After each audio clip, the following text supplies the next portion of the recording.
Well, hello, friends and fellow Ironlanders.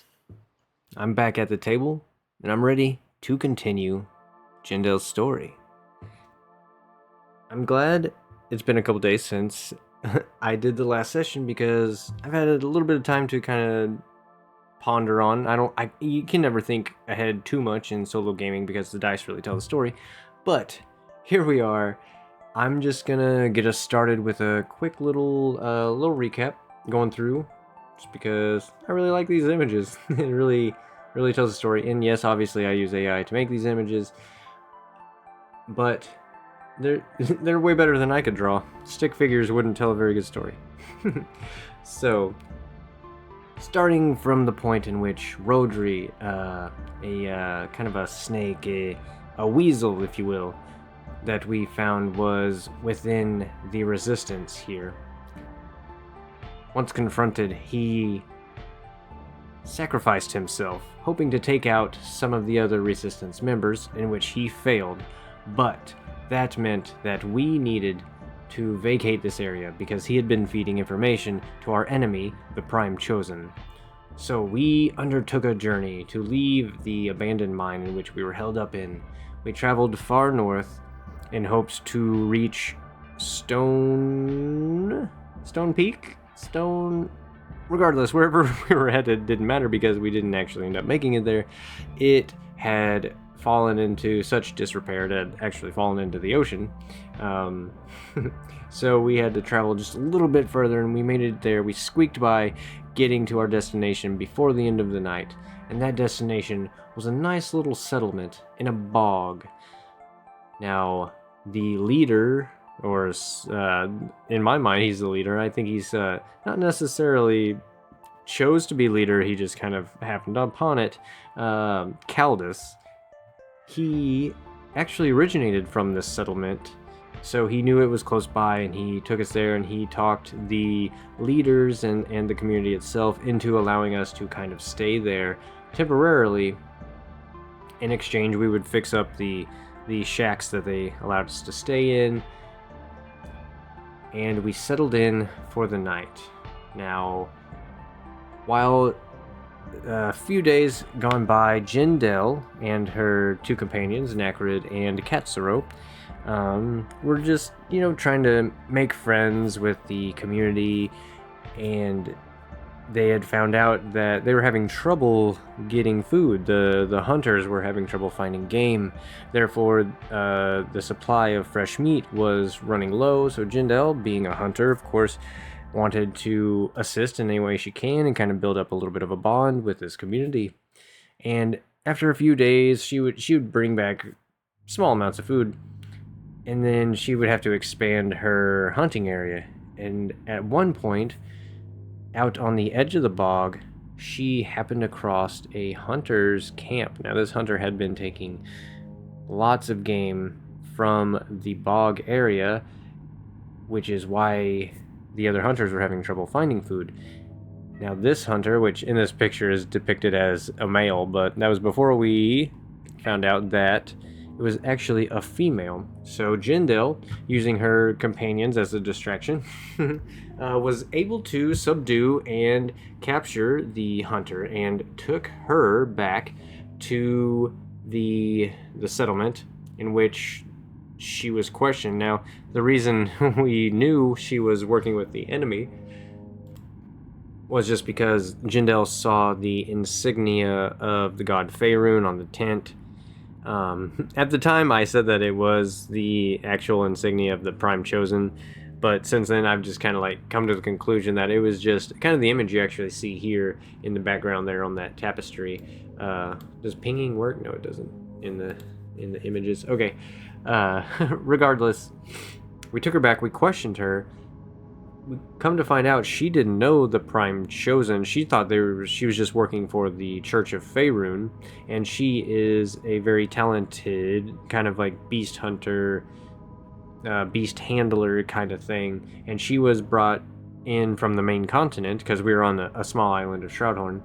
She was brought in from the main continent under kind of false pretenses. They told her what she would be doing, and she told us, and that is she was tasked with watching and feeding and trying to tame a large basilisk who is being held up in a cave near the foot of the mountains, the only real mountain range on this island. Large beast, but she was not having any success taming this thing, and she knows why. Because it's being held in very poor conditions. It doesn't want to cooperate because it's not in a good mood, basically. And why would it be?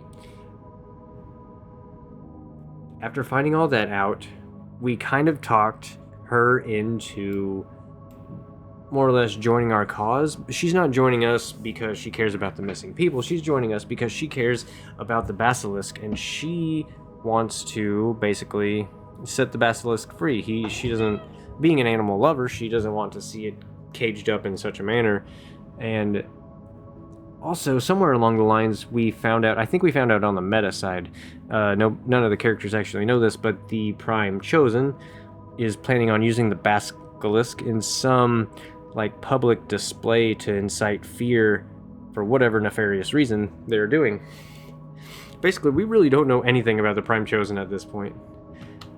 Which brings me... Okay, don't worry about this page. I had this characters and oracles and maps and journal thing here because I was planning on doing like a fancy landing page because I'm just getting into Foundry, but I don't think tiles work how they used to work in Foundry, and this was just kind of a failed project right now, so let's just go ahead and get off of that and get back to our little Shroudhorn map, where we actually stopped last time. With the recap out of the way, we stopped as Jindel Caldus and the Hunter, who we later found her name to be Taylah, Taylah, I believe.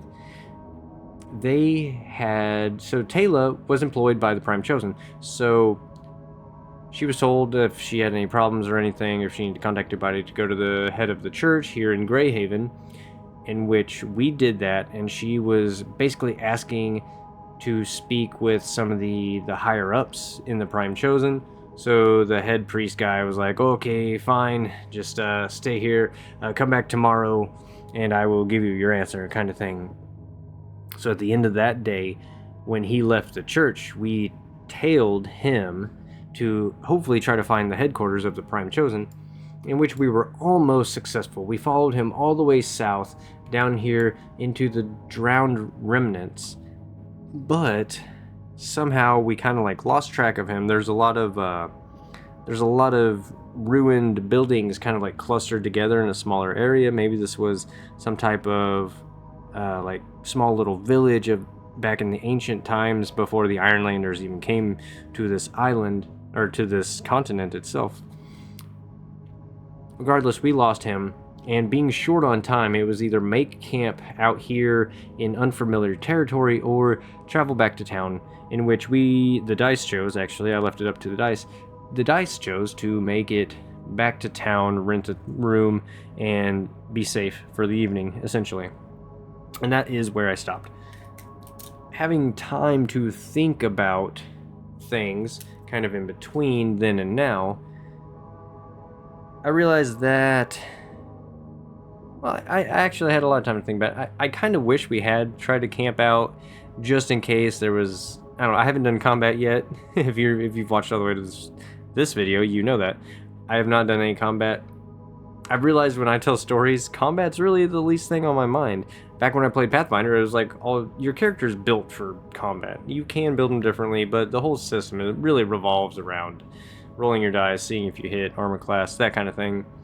But when I'm telling a story, none of that really crosses my mind, which is pretty apparent thus far.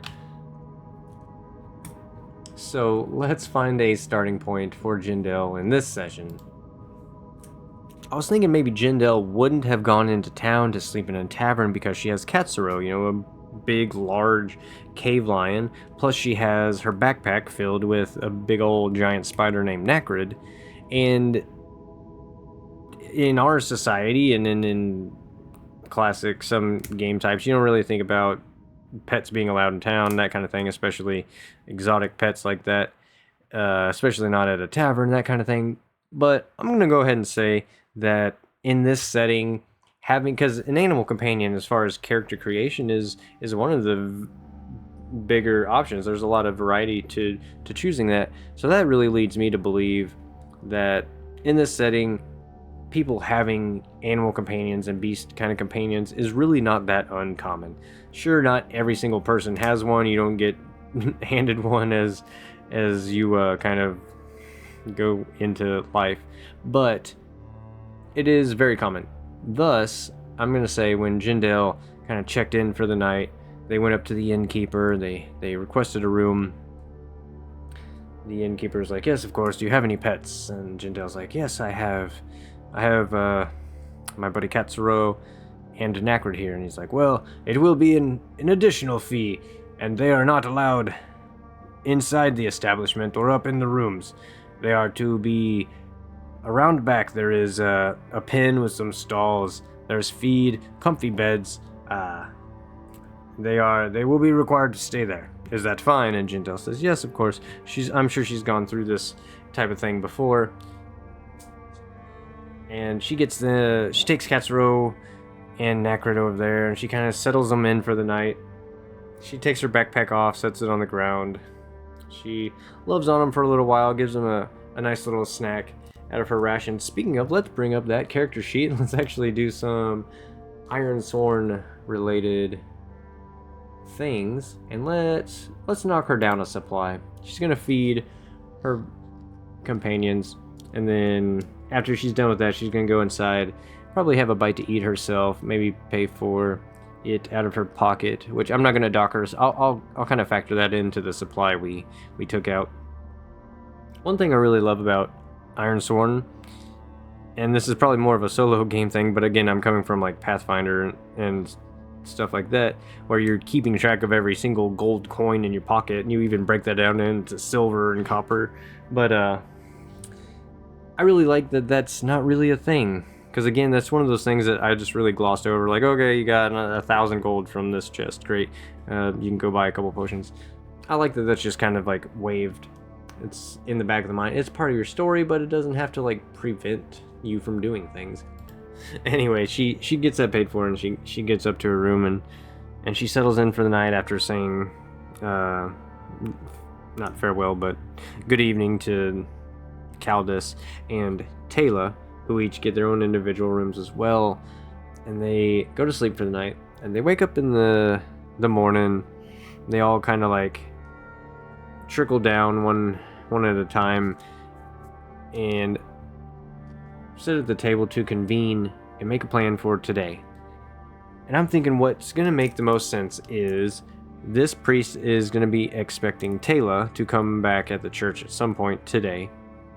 So us rushing back to go investigate the area in which we lost him and where we hope the headquarters is would be kind of pointless. It would kind of raise a little bit of suspicion too if Taylor doesn't show up. So at least Taylor needs to stay here. Caldus and Jindal. Now Caldus wants to take down the Prime Chosen. That's his goal. And yes, while that is one of Jindal's like side objectives, you could say, her main goal is finding Nisus. Now we are almost we're 9 out of 10 boxes on our vow to find Nisus. I could roll for it now, but we're in the middle of a tavern. That doesn't seem appropriate for the story.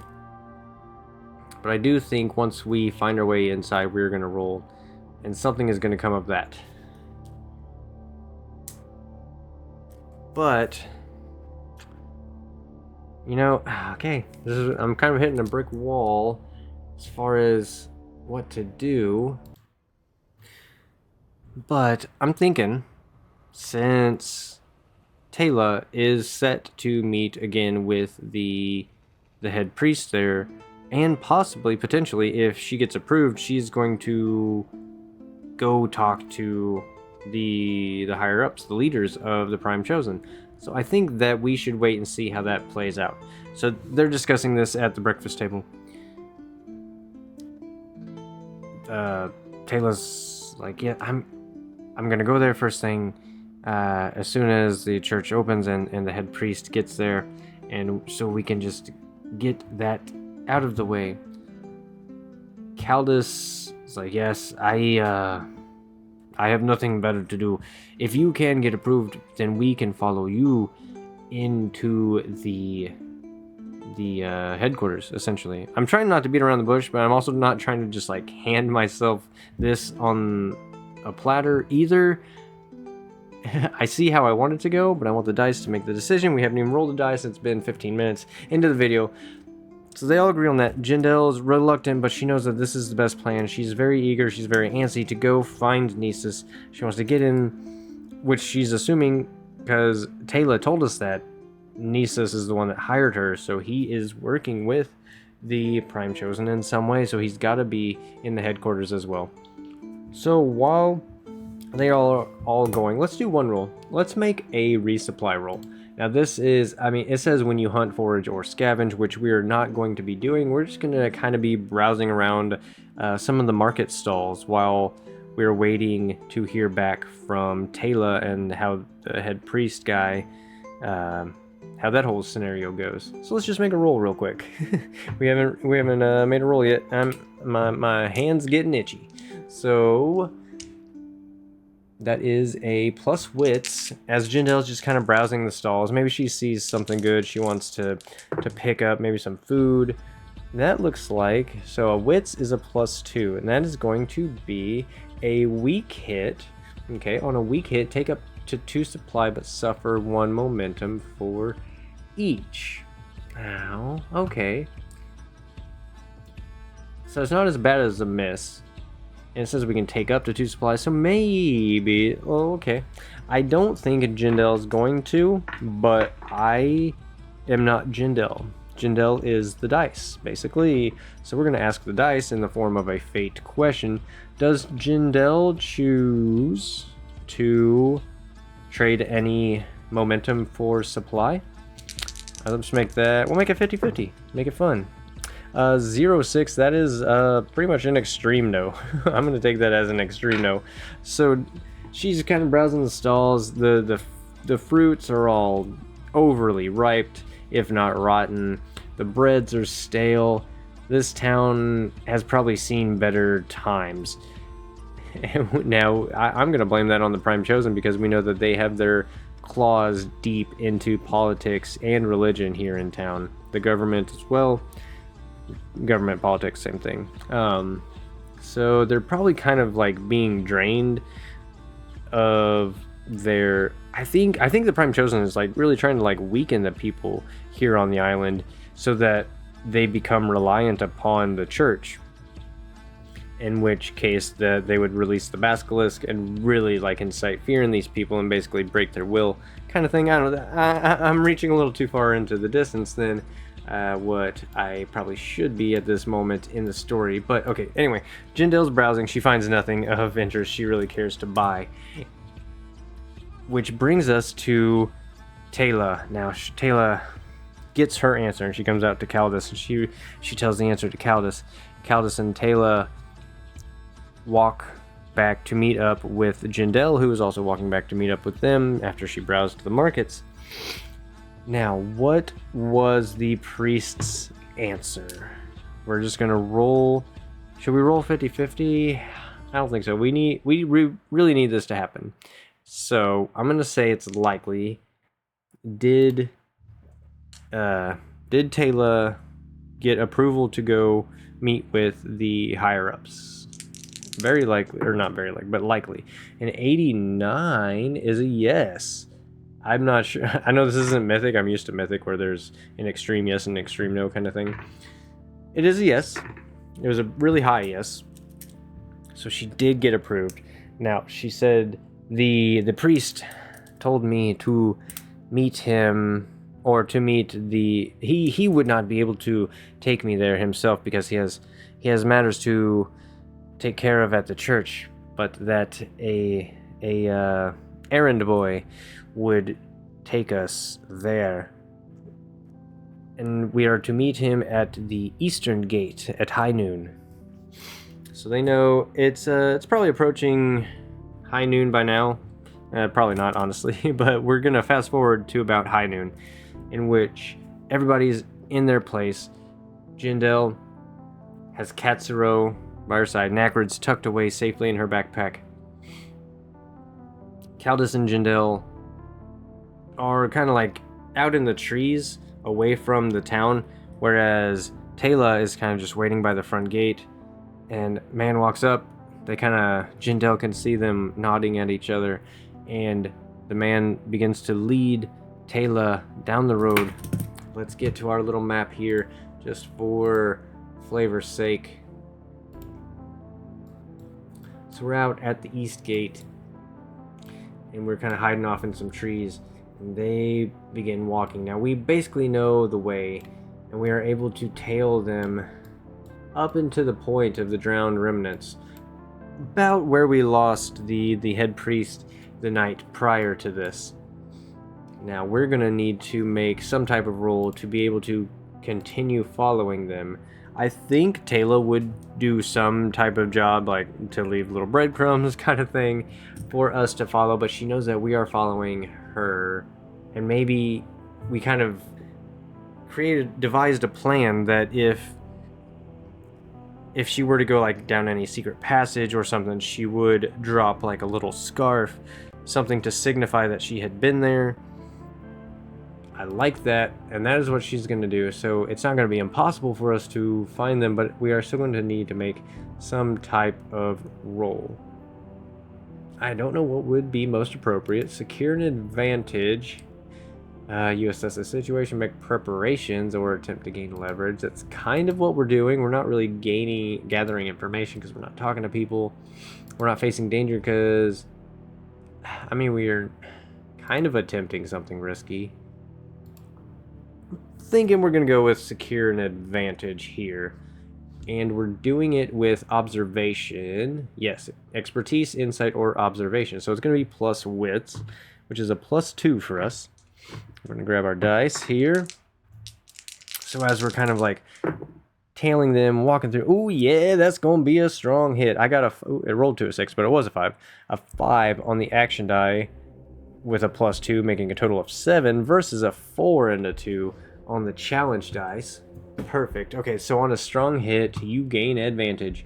Choose one. We either take control, make another move now, not a progress move, and add +1, or prepare to act and take +2 momentum. We're preparing to act. That fits narratively, so we're going to take +2 momentum, putting us up to 8, which is very nice. That is going to most likely get us out of some kind of trouble. Alright, now, stop the Prime Chosen. No, I don't think we've made significant progress yet, so we are able to follow them.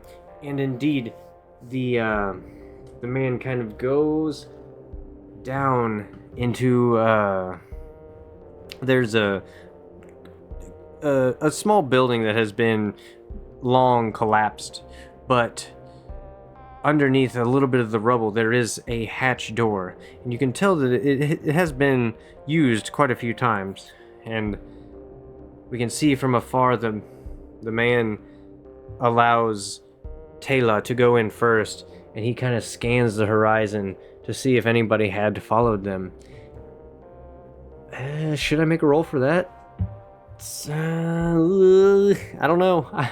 Again, I'm trying not to make this too easy on myself, so I'm trying to catch myself from the eyes of the NPCs. But I think we're pretty well hidden. I don't think I'm gonna risk it.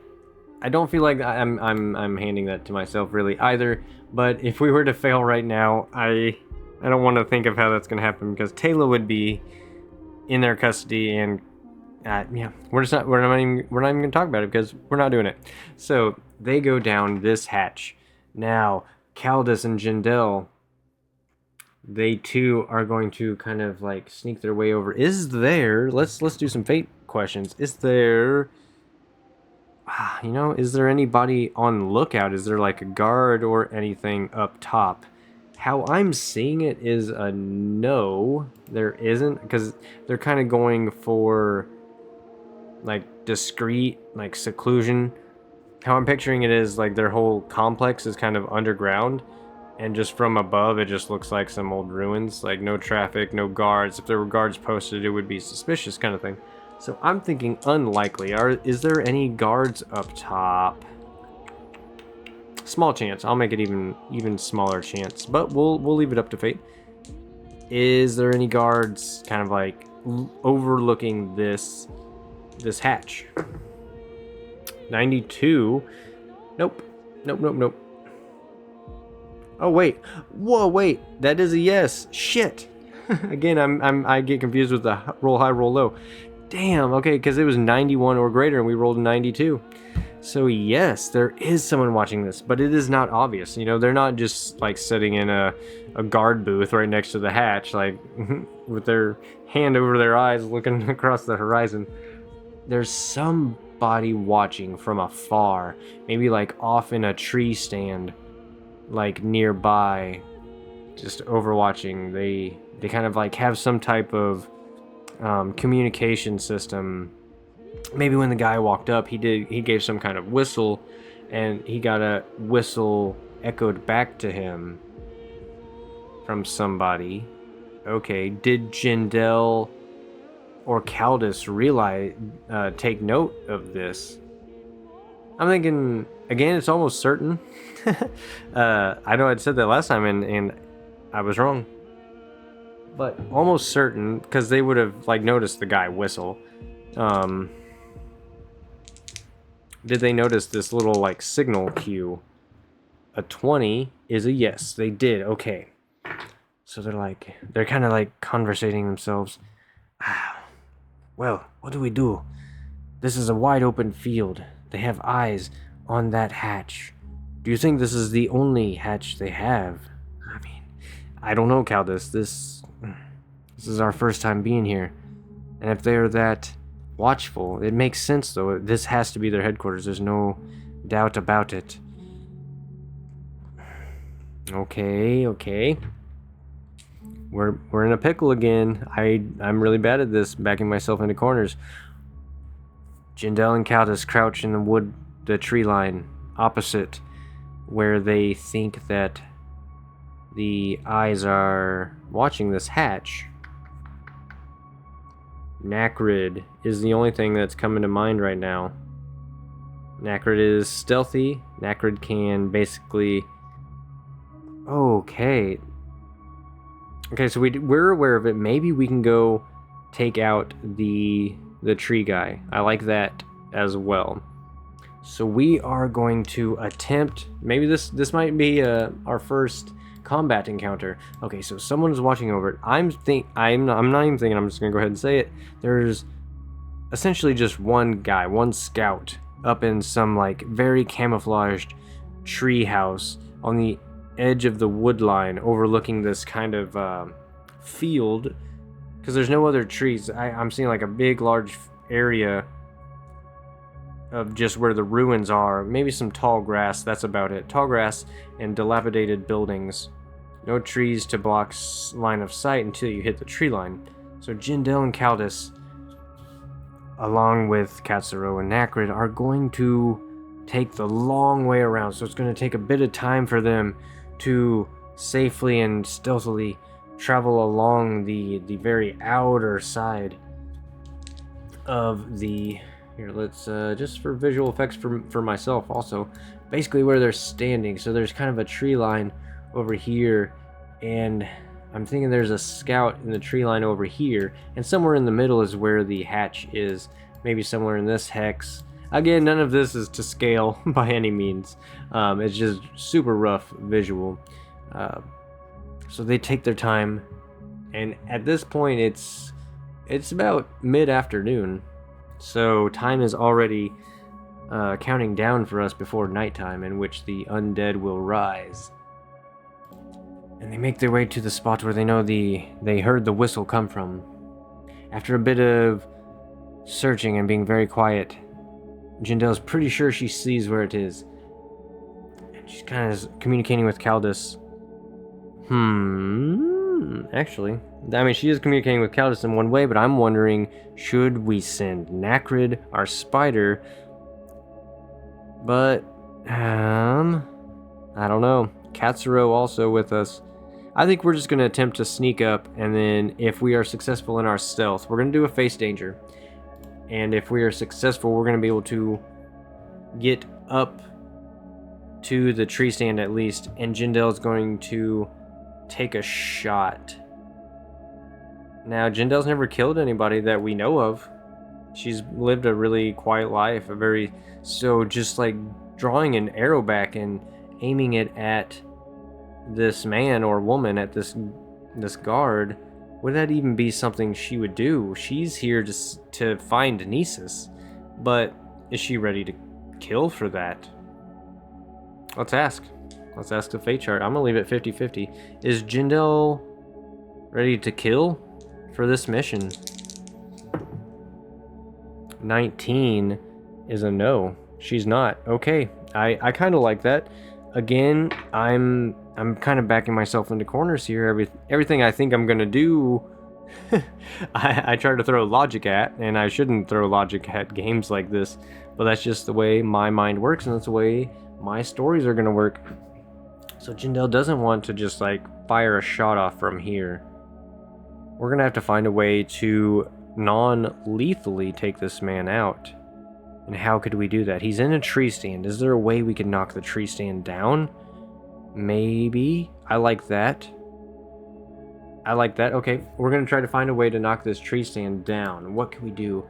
I think that's gonna be secure advantage instead of face danger. But we could actually probably roll face dangers when you attempt something risky or react to an imminent threat, which is basically what we are doing. We're not assessing, we're not making preparations, or attempting to gain leverage. It's kind of what we're doing too. Some of these things overlap, and I'm not good at choosing which one to do. I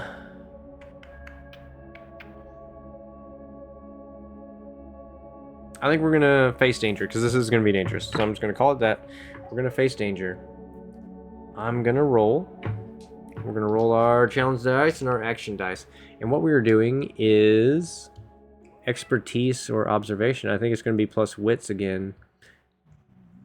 Aggressive, forceful, because she's gonna be kind of like, maybe the man's not paying attention. She's able to, she sees this like rickety stand. He's not necessarily like in the tree itself, but he's in like a very quickly built kind of scaffolding type tree stand.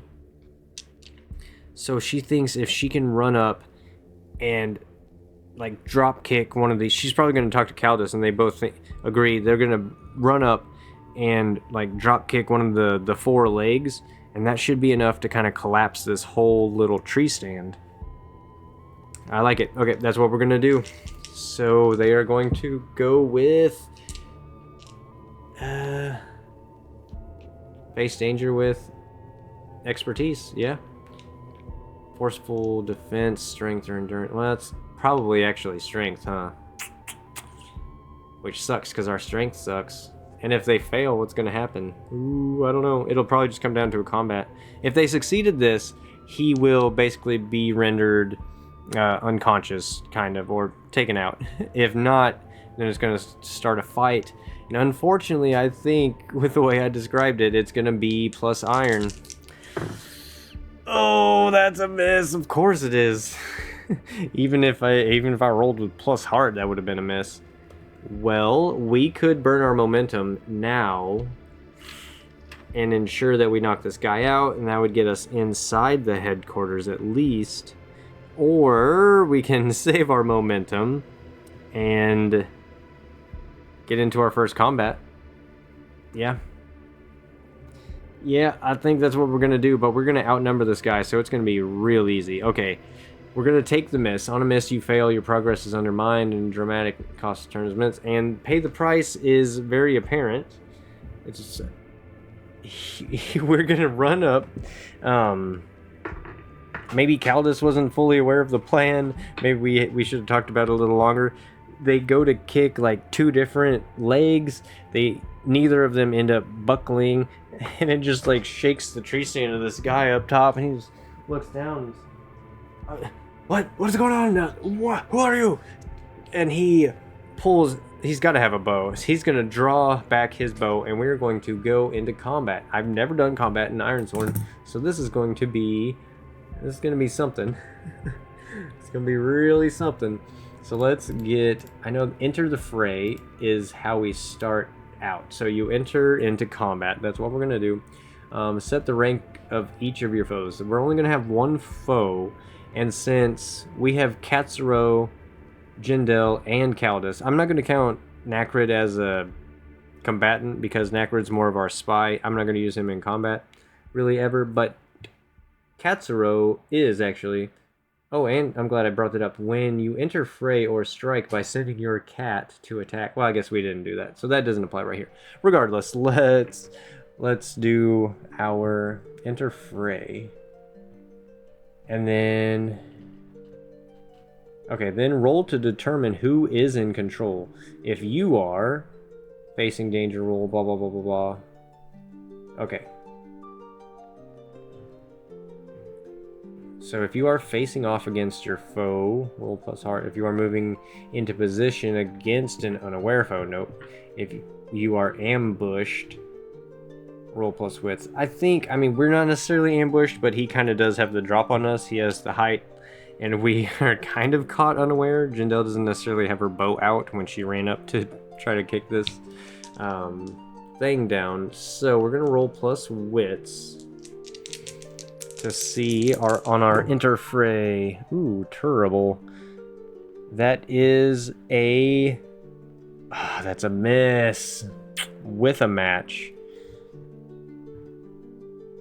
So it's an extreme answer, essentially, of what... But I don't know if that would really come into play for Enter the Fray. Alright, we will roll on the pay the price table just to see what comes up. If it doesn't really seem like it fits the fiction, I will just waive it and I'll say that the dude gets a shot off, maybe? I'm not sure how that would even work. So we'll just, yeah, we'll roll to pay the price real quick. 08. A person or community you care about is exposed to danger.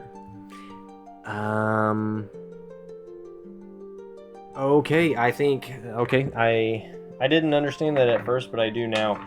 He draws his bow back, and he takes a shot at Katsuro, I believe.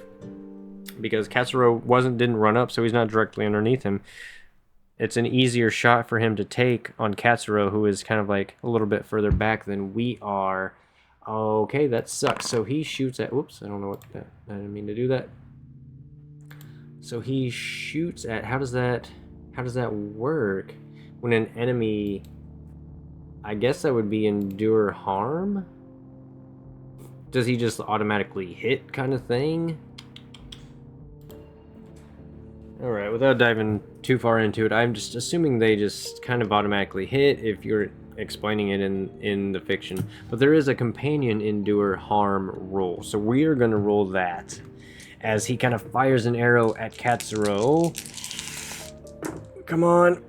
Fudge, man. Oh, man. That's a 1. Plus, so... I'm just doing a common folk. He's a -1 since he's kind of outnumbered. He should be easier to take out. So he does hit Katsuro for 1 damage, because that's just the damage he deals when he inflicts harm.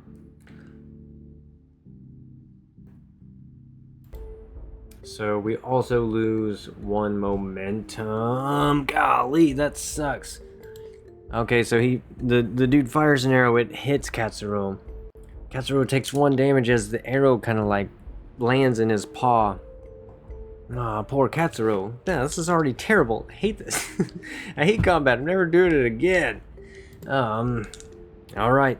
This is going to... So there's no turns or anything. Jindel is going to... She's going to draw her bow, and she's going to fire back, while Caldus is like starting to climb up the ladder or whatever it is to get up top there. She's gonna fire an arrow real quick in response to this. So if your foe has initiative, which they do, and you fight with the and you exchange a volley at range, roll plus edge. So Jindal is gonna fire back with plus edge. Okay, that's gonna be a weak hit, it looks like. Yep, 4 and a plus 2 is gonna be a 6 on the action die versus a 2 and an 8. It's gonna be a weak hit. On a weak hit, you inflict harm, but then pay the price, and your foe has initiative, which they already had initiative. That's stupid. This fight's dumb. I don't like combat, so I don't like combat. I just like telling stories. So we do inflict our harm. So we inflict 1 harm, I believe. Yes. As the arrow kind of like whizzes, tagging the man in the shoulder. But then we have to pay the price, which I don't know what that would be. I mean, we could roll on this table again, but the table's honestly kind of like all over the place. It doesn't really have anything to do with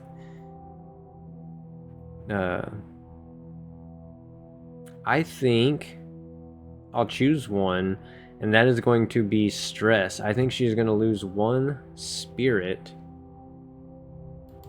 because she is so worried about Katsuro right now. Like, she's never seen Katsuro get hurt. And so now, honestly, this combat's kind of confusing when there isn't turns. Turn the tide. Ooh, once per fight, you can risk it all. You may steal initiative from your foe to make a move. When you do, add +1 and take +1 momentum on a hit.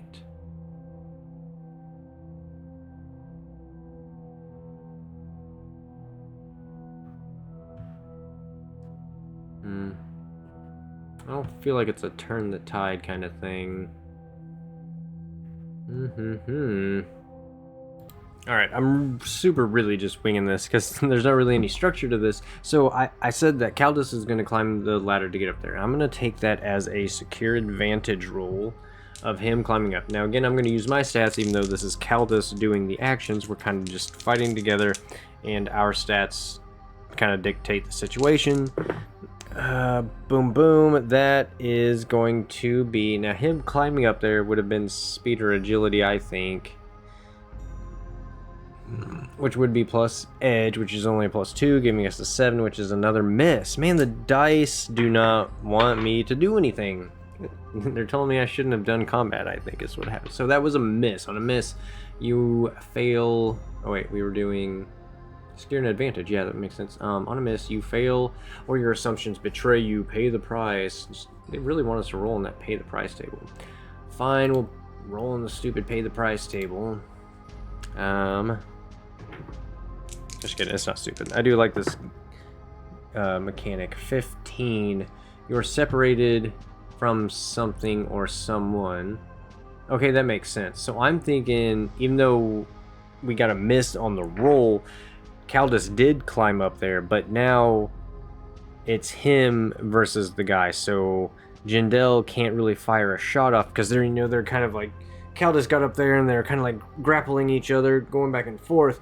Jindal's kind of like swinging back and forth, like, I can't get a good shot, Caldus. I was like, fine, it's fine, I got this. And we are going to make another clash because Caldus is going to draw his... I'm sure he has a sword, but this is really close quarters up here, so he's gonna kind of like draw a dagger off of his hip, and he is going to attempt to clash with this guy up top. Boom, boom. Okay, that looks like so on a clash, what do we roll for clash? Plus iron, and if we're using our iron, there's gonna be... Actually, either way, that is going to be a weak hit. So Caldus is able to inflict harm on this guy, and that is like he's kind of able to swipe across his belly and kind of gets a little bit of skin. Boom, boom, boom, boom. All right, we just need one more good hit, and I think we can attempt to end this fight. So Caldus does that, but we have to pay the price as well. All right, here we go. Pay the price. We'll just keep rolling on the pay the price table. Yeah. A 0-6. Oh, rolling really low with this. A person. Oh wait, no. Yeah, a person or community you care about is exposed to danger, which is Caldus. So we're gonna have Caldus endure harm. Maybe we'll have him have his own health bar real quick. So Caldus, I might go through and make him a character sheet after this, just so in case things like this happen again.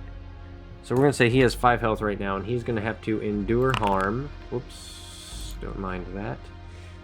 Endure harm for Caldus, and he is still gonna be using our stats. Sorry, Caldus, we're not really made for fighting.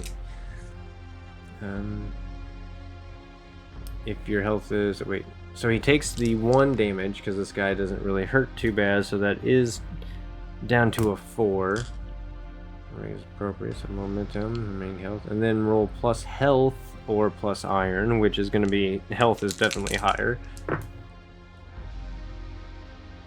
Oh, and that is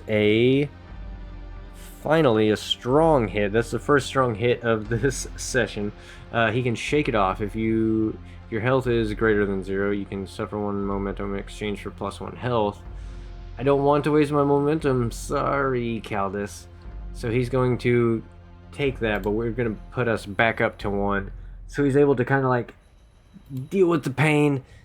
He takes a shot to the gut, maybe like kind of like in the rib cage, but his rib bone kind of stopped a lot of the impact, so it hurts, but he didn't take any major damage. And Caldus is still up there. We still do not have initiative. We really need that initiative. Come on. I think he's just gonna clash again, right? So you just keep rolling clash, clash, clash until somebody dies.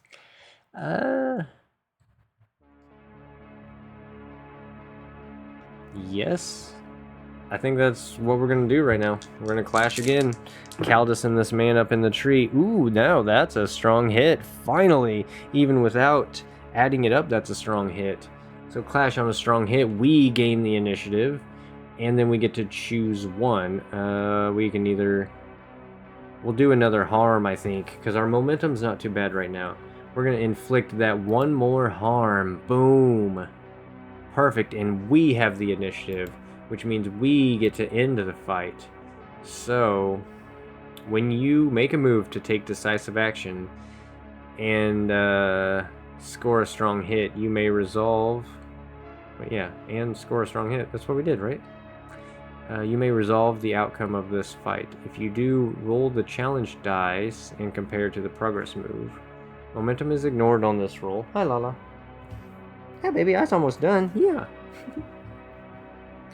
Alright, so basically you can only end the fight if you made a strong hit on the previous roll, and you make a move to take decisive action. Is decisive action a roll? Yeah, I'm not sure. The wording of that is a bit funny, but I'm assuming not. Anyway, we did score a strong hit on the last hit, so we just rolled our 2 challenge dice, and we compare that to a 9, which is our current progress on this foe. Alright. That is a strong hit. Oh, perfect. I mean, the odds were in our favor, and we succeeded. On a strong hit, this foe is no longer in the fight. They are killed out of action, flee, or surrender as appropriate with the situation and your intent. That's exactly what we wanted. So, Caldus. Does Caldus kill this man? I'm thinking that is likely. Does Caldus kill this man on a likely? 34 is a yes, he does. So they're kind of like trading blows. Caldus comes down and he kind of is holding his knife in the downward position, and he gives a couple like thumps right in the soft meat of this guy's belly. And the guy just kind of like stumbles backwards a little bit. He braces himself on the edge of the tree stand, but his body gives out and he goes toppling over, and he does a couple somersaults in the air, and he lands, falls square on his neck. If he wasn't dead before he hit the ground, he 100% is now. And Jindel just kind of like sees this, and her arrow is still sticking out of the shoulder of this guy. And I think she's kind of taken back just a little bit. She's shook a little bit because she's never, really seen a man die right in front of her. Or at least that's how I'm picturing it. She's never been in combat. There's never been any wars.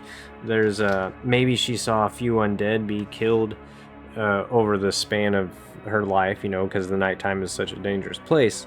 But this is just kind of a pivotal moment for her to see this Caldus up top. She kind of like shakes it off, and she's like, "Caldus, are you fine?" "I'm fine. I'm fine, miss. Give me a second and I'll be down there." And he hobbles his way down the ladder and down to the ground, and he's kind of clutching at his side a little bit. "Caldus, you're bleeding. Quick, come here. Sit. Lean against this tree. Katsuro, come here, boy. You two, both of you. What am I gonna do with you?" "Okay, just sit right here. I think I have something in my backpack for this." And she is going to... can we do a heal? We are out of combat. Let's do a heal. That is not a combat move. That is here. Okay, so you treat an injury or an ailment. Roll plus wit. If you are mending your own wounds, we're not. Okay. So she kind of like, she rummages around in her bag and she finds a couple like bandages kind of thing. Maybe like a suture kit. And she's going to... First... She's going to, as Caldus is, she's going to pull the arrow out of Katsuro. She's going to focus on Katsuro first, and she's going to attempt plus wits on this. Okay, perfect, a strong hit. Thank you, we needed something like that. She knows how to work with Katsuro. He's kind of he's working with Jindel as well. He's kind of whimpering like a big baby. She's like, "Oh, you big baby, it's hardly more than a scratch. You're hardly bleeding, but here, let me bandage you up. Your care is helpful. If you have the wounded condition, you may clear it. Then take or give up to 2 health. Perfect. So Katsuro goes back up to 4. She's able to kind of like mend his little boo-boo. He made it way bigger a deal than it really was, but she was so scared. Her spirit's gonna still be kind of like hurt from this. And then she looks over to Caldus. She's like, "All right, your turn. Maybe you won't be as big of a baby as that one over there. Let me see." And she's kind of like poking around. She sees it on his side. She kind of lifts up the edge of his shirt to see. She's like, "Oh, there is definitely a wound here. Oh, it appears it's gonna be more than I can help you with. I'll do what I can." So that is a miss. That's a big miss. Should we momentum it? No, I don't think we're going to. I want to momentum everything, but I would have no momentum. So we're going to miss. Your aid is ineffective. Pay the price, of course. Everything is pay the price. But that's the name of the game. Alright. We'll resolve this and then we will call it there. I did not like the combat. I need to get better at it, I think. It went okay though. There was a lot of back and forth. So in 92, it forces you to act against your best intentions.